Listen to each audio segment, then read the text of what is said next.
Winter is coming, and colder weather is already here, which means it's also flu season. Before the arrival of the COVID pandemic, getting a flu vaccine injection was one of the top medical priorities, but getting vaccinated for COVID protection has gotten more of the attention as of late. And some of the steps we've taken to prevent COVID spreading, like face masks, have had the side effect of lowering the number of flu cases. But the flu hasn't gone away, and with people masking less and less, it may be poised for a rebound. To learn more about this, we turn to Dr. Anje Van Berckelaer, the co-executive director and clinical director at the Battenkill Valley Health Center in Arlington. So we're seeing a really early uptick in flu cases this year around the country. It's been most vigorous in the south of the country, but it's coming our way, and we've seen cases in Bennington County as well. And this is the earliest that I've ever seen a flu season really take hold.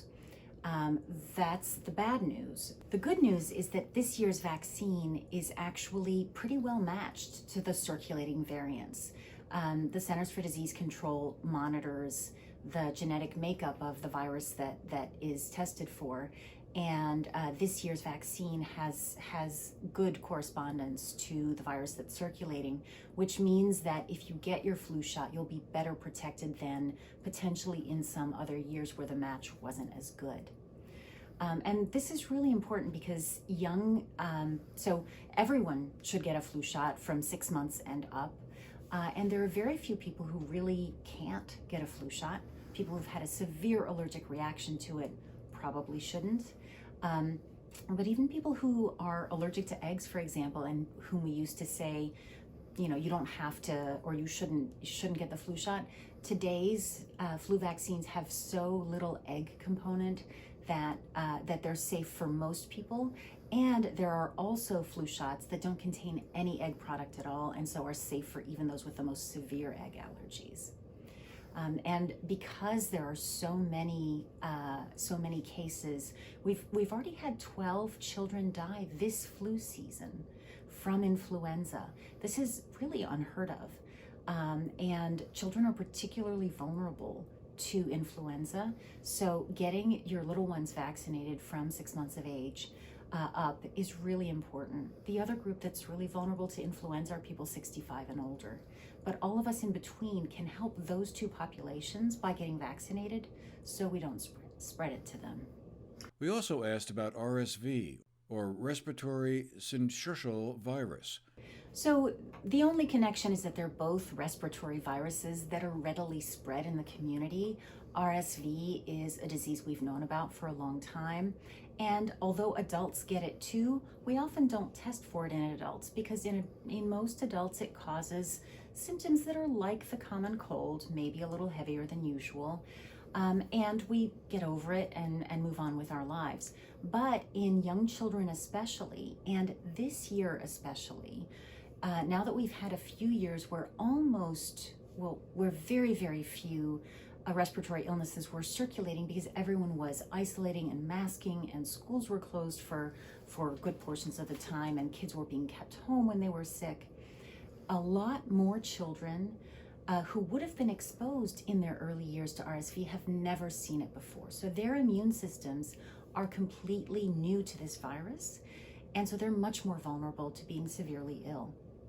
And the country's pediatric ICUs are actually seeing the strain, or they have in recent weeks, where there have been waits for pediatric beds for children who needed, even for a short period, to be on a ventilator to get them through this. Fortunately, most kids don't need hospitalization when they get RSV, but they can become very low in oxygen. They can have very low oxygen levels as a result of this, and that can be very dangerous. So, for that reason, we also encourage families to keep kids out of school if they're sick. We try all the usual practices that we've been doing with COVID of staying home when you're sick, whether you're an adult or a child, continue to be very important because that's how we keep from spreading the disease to other people. And the colder weather, when people tend to stay indoors more often, has also set the stage for an uptick in COVID numbers as well, at a time when many people remain unboosted for the latest COVID variant. That's certainly a pattern we've seen more so in the colder parts of the country in recent years, that cases do go up after holidays, after gatherings, when people are spending more time indoors. And even now, before the big peak that we might expect, we're still seeing 300 to 350 Americans die of COVID every day, which is worse than the worst bad flu season that we've seen. So even our current relatively lower baseline is still far too much for us to just accept and say this is the way it's going to be.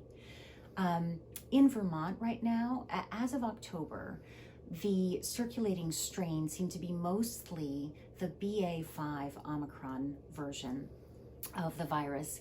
And for those of us who got the bivalent booster or are planning to get it, that's really good news, because that bivalent COVID booster protects you against BA.4 and BA.5.